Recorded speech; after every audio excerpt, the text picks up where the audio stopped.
We took it all. We brought them to our land.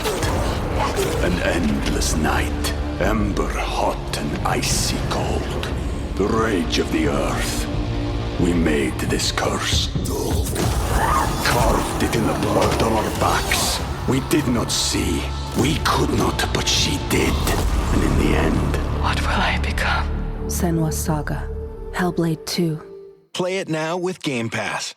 This episode is supported by FX's Clipped, the scandalous story of the 2014 Clippers owner's racist remarks captured on tape and heard around the world. The series charts the tape's impact on a dysfunctional basketball organization striving to win against their reputation as the most cursed team in the league. Starring Lawrence Fishburne, Jackie Weaver, Cleopatra Coleman, and Ed O'Neill. FX's Clipped, streaming June 4th, only on Hulu. Jewelry isn't a gift you give just once. It's a way to remind your loved one of a beautiful moment every time they see it. Blue Nile can help you find the gift that says how you feel and says it beautifully, with expert guidance and a wide assortment of jewelry of the highest quality at the best price. Go to BlueNile.com and experience the convenience of shopping Blue Nile, the original online jeweler since 1999. That's BlueNile.com to find the perfect jewelry gift for any occasion. BlueNile.com.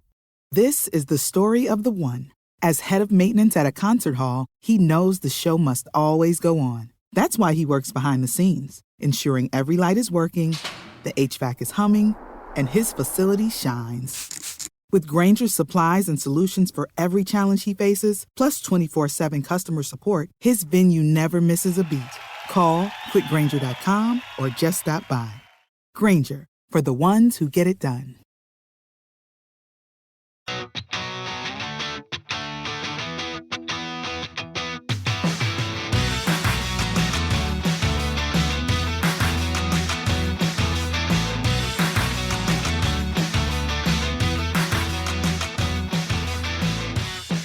Welcome back, Ram fans. This is Rams Up, your favorite LA Rams podcast. We are proud members of the Fans First Sports Network.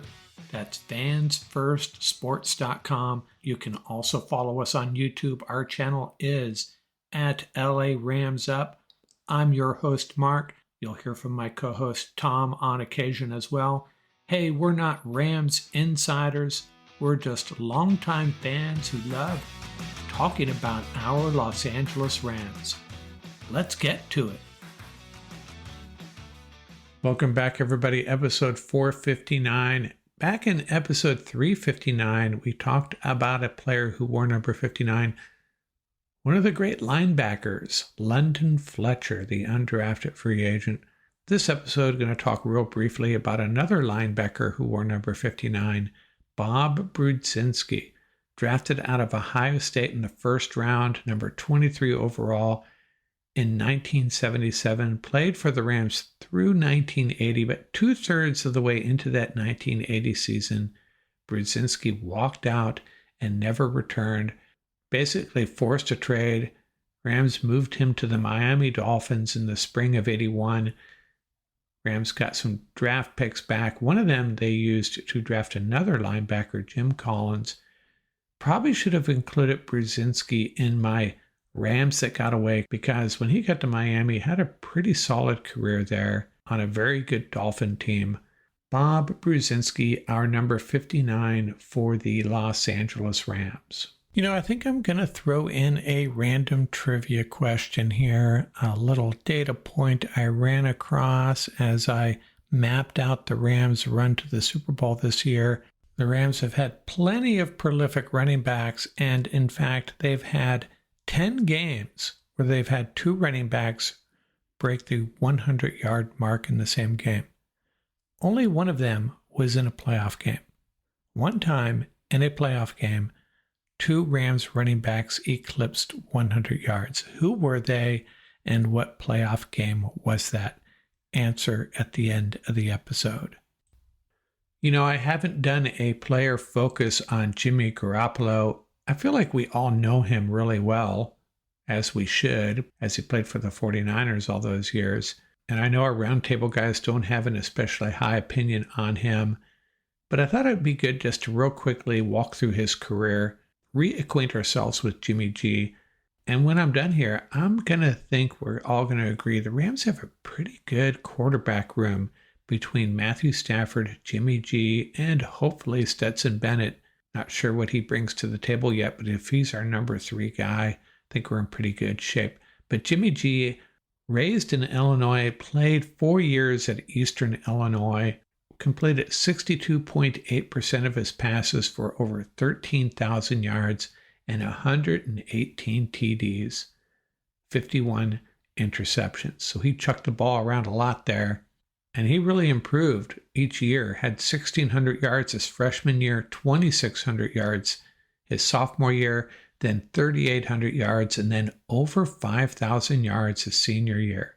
So he comes out in the 2014 draft. This is what NFL.com had to say about him. Gave him a 5.90 ranking and said he would be an average backup. I think they're off target a little bit there, but the verbiage here sounds like the Jimmy G we know. I'll quote here, a decorated FCS passer, Garoppolo could excite quarterback coaches with his quick delivery, mental makeup, and work habits, yet he still needs to prove he can fit the ball into tight windows and do more than just carve up soft shells the way he did regularly in his record-breaking performance in college. NFL.com thought he would go in the 4th or 5th round. Patriots selected him in the 2nd round and was stuck behind Tom Brady until Deflategate. That was Jimmy G's opening. Brady suspended for 4 games, so Jimmy G gets his opportunity on opening day. They beat the Cardinals. And then in the following game, they beat the Dolphins, but he leaves the game with a shoulder injury, and it's later revealed that he has a sprained AC joint, and that pretty much ended his reign as the starting Patriots quarterback in 2016. On October 31st, 2017, the Patriots trade Garoppolo to the 49ers, plays with them through the 2022 season. In March of 2023, he signs a 3-year deal with the Raiders, reuniting him with Josh McDaniels. That does not go well, and now he's with the Rams on a 1-year deal. On his career, 2-time Super Bowl champion, got to give him that, but didn't play in either game. His career record, 43 wins and 20 losses, completing 67% of his passes for over 15,000 yards, 94 touchdowns, 51 interceptions, and he's 4-2 in the playoffs. And now some people argue wins and losses are not a quarterback stat, but hey, we track it, so I guess it is. And probably the best thing about having Jimmy on the Rams is we don't have to play against him because he has stomped on us pretty good in the regular season. A passer rating of 101.1 with over 2,000 yards passing in 8 games against the Rams, all wins, 12 touchdowns and 7 interceptions. He does have the loss in the big one, though, the NFC Championship game. So Jimmy G, a system quarterback, I suppose, a game manager, I suppose, but in that Kyle Shanahan offense, you got to give it to him. He was very efficient, and I think he could be in this Rams offense as well. Now, he's not the gunslinger, the guy that's going to put a team on his shoulders like Matthew Stafford does, but he can come in and win games in a pinch for the Rams, so I think this is a good add. There's other guys that the roundtable guys might have preferred, and maybe I feel that way too, but I think Jimmy G as a backup is pretty spot on for our Los Angeles Rams.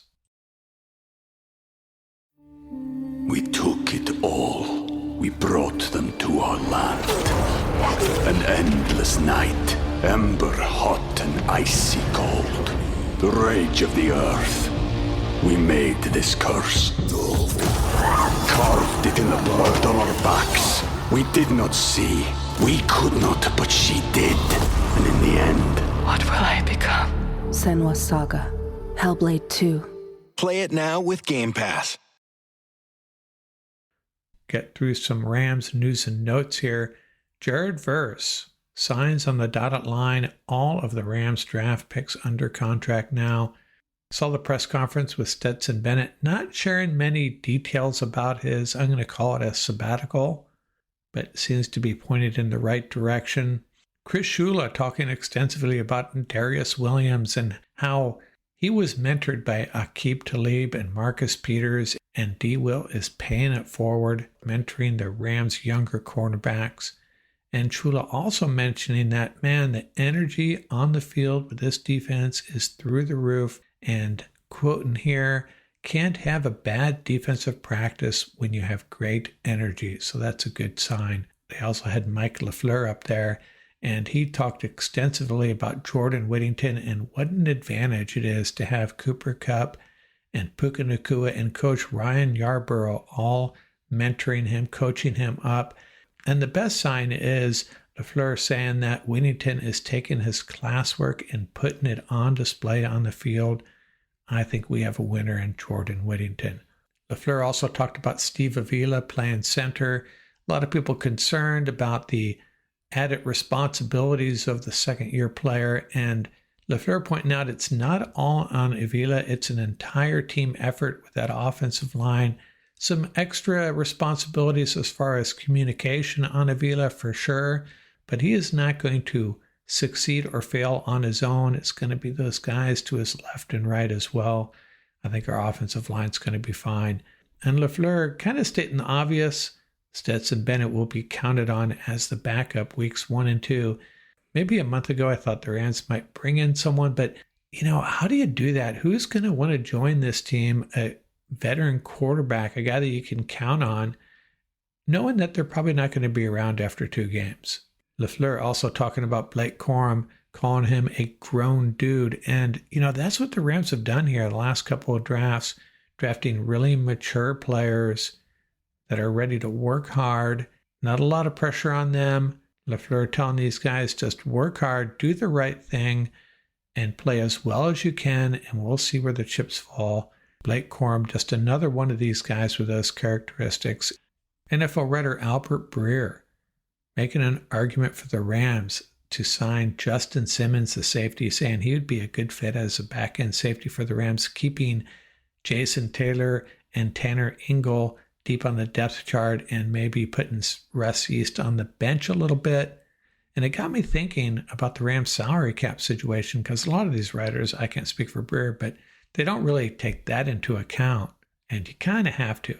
Right now, according to Spot Track, the Rams have about $9 million in top 51 cap space. Per over the cap, they have an effective cap space of $5 million. I don't think that's going to be enough to sign Justin Simmons. But again, like we've talked about, if you hear about a contract restructuring, and maybe that could happen with Matthew Stafford, he wants more guaranteed money. Maybe they could kill 2 birds with 1 stone, give him that guaranteed money, extend his contract so it's less of a cap hit, do whatever magic Les Snead is very famous for, open up some more money and go get someone like Justin Simmons perhaps. I'm not making an argument for that, but Simmons would be a great addition to this secondary for sure. By the way, the Rams have just $4 million in dead cap money. That is dead last in the league. They have the least dead cap hit of any of the NFL teams, and that's a change from years past. But remember, they have those big money contracts eating up so much of their cap space, and that's why they only have that $5 million effective space. It's not due to dead money like it was years past. It's really just due to some really big contracts, a top-heavy roster. Worth noting, NFC contenders with significant effective cap space include the Lions, $28 million, and the Eagles, $23 million. I'd expect them to spend some of that, seeing as they are both contenders this year. No reason to sit on it and carry it over to next year, the way I look at it. 4 teams with negative effective cap space. 3 in the NFC, the Seahawks, Vikings, and Giants. And of course, there's the Bills in the negative as well. And who were those 2 running backs that eclipsed 100 yards for the Rams in the same playoff game? The 2018 playoffs divisional round in January of 2019, the win over the Cowboys, the win over a very good Cowboy rush defense, Todd Gurley and C.J. Anderson, both over 100 yards rushing. Rams won that game 30-22, thanks to 17 second quarter points, C.J. Anderson, 123 yards and 2 touchdowns. Todd Gurley, 115 yards and 1 touchdown. And that sent the Rams to New Orleans for that notorious game, the win over the Saints. Rams won that one and moved on to the Super Bowl game against the Patriots.